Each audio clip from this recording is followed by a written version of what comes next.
नमस्कार प्यारे विद्यार्थियों, हमारे YouTube चैनल में आपका हार्दिक स्वागत है। आज बात करते हैं आवर्त बीजीपादकों में जनन। तो बच्चों देखना कि आवर्त बीजीपादकों में जनन किस प्रकार से होता है। टॉपिक रहेगा अपना आवर्त बीजी पादप में जनन। देखना यहाँ पर दो शब्द लिखे हुए, आवर्त बीजी और जनन। तो सबसे पहले इनके बारे में बात करते हैं कि आवर्त बीजी पादप क्या होते हैं और जनन क्रिया क्या होती है। तो देखना ये जो आवर्त बीजी पादप की इनकी विशेषता होती है कि ऐसे पादप जिनमें जो बीजांड होता है या फिर बीज होता है, उस बीजांड या बीज पर आवरण पाया जाता है।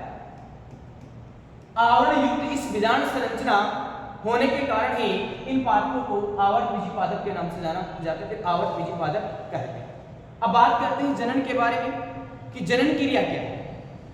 जनन की बात की जाए तो धरातल पर कोई सा भी जीव क्यों ना, चाहे से वह सूक्ष्म जीव या फिर जंतु जीव हो या फिर पादप जीव, तो उनमें प्राकृतिक रूप से पाई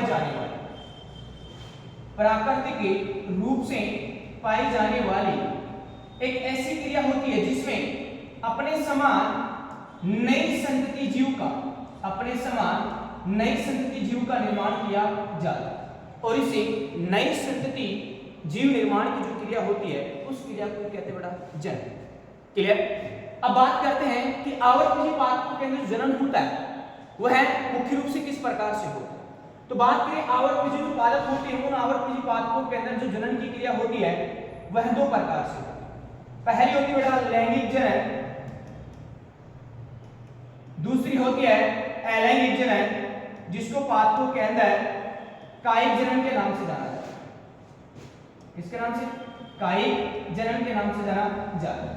अब दोनों में अंतर की बात करें तो क्या होता है कि जो लैंगिक जनन होता है उस लैंगिक जनन के अंदर पादप कोशिकाओं के अंदर फिर पादपों के अंदर मुख्य रूप से विशिष्ट प्रकार की संरचना बनती है।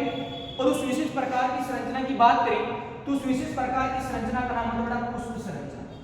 और उस पुष्प संरचना के अंदर नर जनन अंग व मादा जनन अंग का निर्माण होता है। और नर जनन अंग व मादा जनन अंग के द्वारा विशिष्ट युग्मकों का निर्माण होता है, जिनके मध्य संलयन से या निषेचन क्रिया होने से एक नई संतति का निर्माण होता है। जबकि बात करें कि जो कायिक जनन होता है उस कायिक जनन की बात की जाए तो जो कायिक जनन होता है उस कायिक जनन के अंदर पादपों के अंदर जो पुष्पीय भाग होता है उस पुष्पीय भाग के अतिरिक्त पादप का कोई सा भी अन्यत्र भाग होता है। अगर उस अन्यत्र भाग के द्वारा, अब अन्यत्र भाग जड़ भी हो सकता है, तना भी हो सकता है, वह पत्ती भी हो सकती है।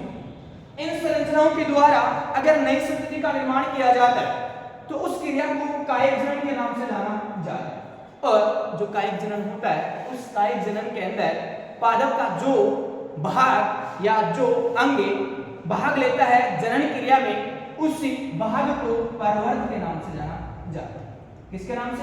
परवर्त कहते हैं। अर्थात परवर्त एक ऐसी संरचना है या फिर पादप का वह भाग है जो कायिक जनन में भाग लेता है। किसमें?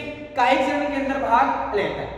अब देखते हैं कि जो लैंगिक जनन क्रिया होती है उस लैंगिक जनन क्रिया के तहत या फिर लैंगिक जनन क्रिया में मुख्य रूप से जो पुष्प संरचना होती है उस पुष्प संरचना की बात की जाए तो जो पुष्प संरचना है उस पुष्प संरचना के द्वारा लैंगिक जनन का निर्माण या फिर लैंगिक जनन क्रिया को किस प्रकार से संपूर्ण किया जाता है।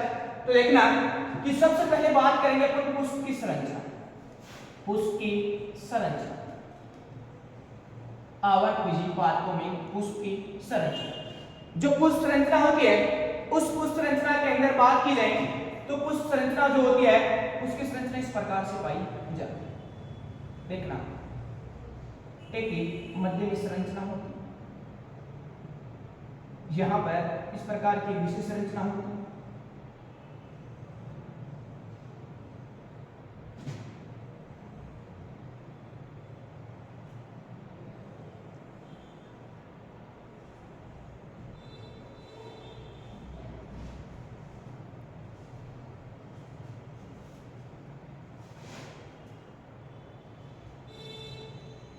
ये पुष्प की संरचना होती है।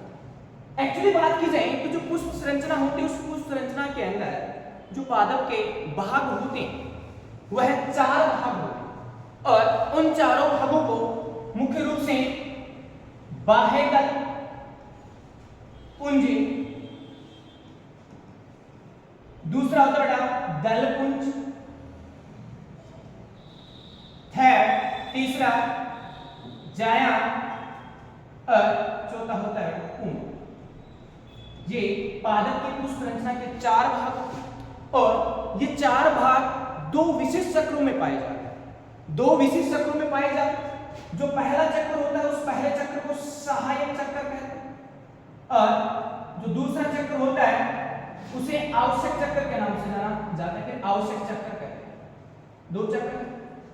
अगर बात की जाए कि पुष्प रचना के अंदर सहायक चक्र में कौन कौन से भाग पाए जाते हैं, तो सहायक चक्र के अंदर बाह्य दलपुंज संरचना और दलपुंज संरचना पाई जाती है, जबकि आवश्यक चक्र में मादा जनना जाया और नर जनना पुंमंग संरचनाओं की उपस्थिति पाई जाती है। तो ये पादप के 4 भाग होती और चारों भाग 2 चक्रों में उपस्थित होते। आवश्यक चक्र के रूप में मादा जनना व नर जनना, मादा जन्नांग जायांग और जो नर जन्नांग होता है वो पुंमंग होता है, तथा जो सहायक चक्र होता है सहायक चक्र के अंदर बाह्य दलपुंज व दलपुंज संरचनाएं पाई जाती है। अब बात करते हैं इन चारों भागों की जो एकल इकाइयां होती है, उन एकल इकाइयों को किन के नामों से जाना जाता है। जो पुष्प संरचना होती है उस पुष्प संरचना का जो सबसे बाह्यतम आवरण होता है उस बाह्यतम आवरण को बाह्य दलपुंज कहते हैं। और जो बाह्य दलपुंज होता है उस बाह्य दलपुंज का जो एक भाग होता है, फिर बाह्य दलपुंज की एकल इकाई होती है, उस एकल इकाई को बाह्य दल के नाम से जाना जाता है। बाह्य दलपुंज की एकल इकाई होती है। अगर एक पुष्प की बात की जाए तो एक पुष्प के अंदर जो बाह्य दलपुंज होता है उस बाह्य दलपुंज के अंदर जो बाह्य दल होते हैं उनकी संख्या 4 से 5 तक पाई जाती है। कितनी बेटा? 4 से 5 तक बाह्य दलों की संख्या पाई जाती है और इस बाह्य दलों का जो समूह होता है उस समूह को किसके नाम से बेटा? बाह्य दलपुंज के नाम से जाना जाता है। अगर बात करें बाह्य दलपुंज के बारे में तो इसकी प्रकृति कैसी होती, रंग कैसा होता? तो जो बाह्य दल होते हैं ये हमेशा हरे रंग के होते हैं। इनका रंग हमेशा हरा पाया जाता है।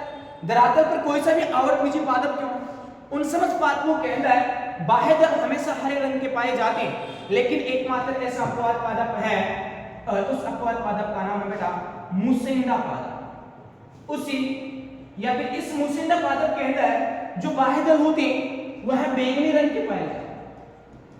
ये एक अपवाद है किसका? बाह्य दलपुंज का। रंग के आधार पर, किसके आधार पर? रंग के आधार पर। रंग बाह्य दल का हरा होता है, लेकिन मुसिंडा पादप के अंदर जो बाह्य दल होता है उसका रंग बैंगनी रंग का पाया जाता है। अब बात करते हैं जो सेकंड भाग है, उस सेकंड भाग की जो एकल इकाई है उसको कहते हैं बेटा दल संरचना।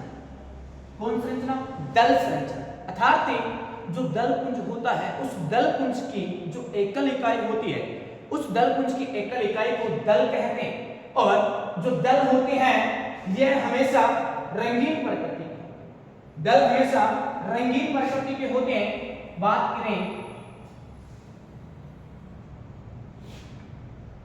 देखना जो दल होते हैं यह हमेशा रंगीन प्रकृति के होते हैं।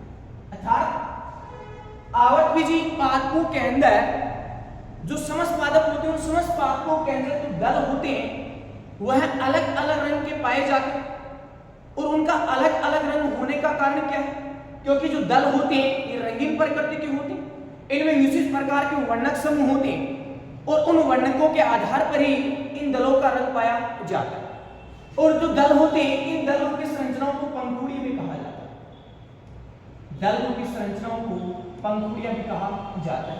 ये रंगीन प्रकृति के होते हैं जिसके कारण ये पुष्प को विशिष्ट रंग प्रदान करते हैं। जो पुष्प संरचना होती है उस पुष्प संरचना को विशिष्ट रंग प्रदान करने का कार्य करते हैं, रंग प्रदान करने का कार्य करते हैं। और रंग बिरंगे दल होने के कारण इनकी ओर कीट आकर्षित होते हैं और जो कीट होते हैं वह परपरागण क्रिया के अंदर अपनी महत्वपूर्ण भूमिका निभाते हैं। अब बात करते हैं कि जो सहायक चक्र होता है, सहायक चक्र के अंदर अपने पढ़ा कि बाह्य दल और दल। अब बात करें तो जो दूसरा चक्र होता है उसे आवश्यक चक्र के नाम से जाना जाता है। अब आवश्यक चक्र की अगर बात करें तो आवश्यक चक्र जो रूपी संरचना होती है, उस आवश्यक चक्र के अंदर जो मादा जननांग और नर जननांग रूपी संरचनाएं होती है उनके बारे में बात करते हैं। तो देखना सबसे पहले बात करते हैं नर जननांग के बारे में। जो नर जननांग होता है पुंमंग होता है। इस पुंमंग की जो एकल इकाई होती है उस एकल इकाई को पुंकेसर कहते हैं। एकल इकाई को पुंकेसर के नाम से जाना जाता है। क्लियर? जो पुंकेसर संरचना होती है उस पुंकेसर संरचना की बात की जाए तो यह 3 भागों से मिलकर बनी होती। जो शीर्ष भाग और ऊपरी भाग होता है उस शीर्ष भाग को परागकोश कहते हैं और इस परागकोश संरचना के अंदर ही परागकणों का निर्माण किया जाता है। जिस स्थान पर परागकोश संरचना एक तंतु की संरचना से जुड़ी हुई रहती है उसी स्थान को संयोजी ऊतक कहा जाता है।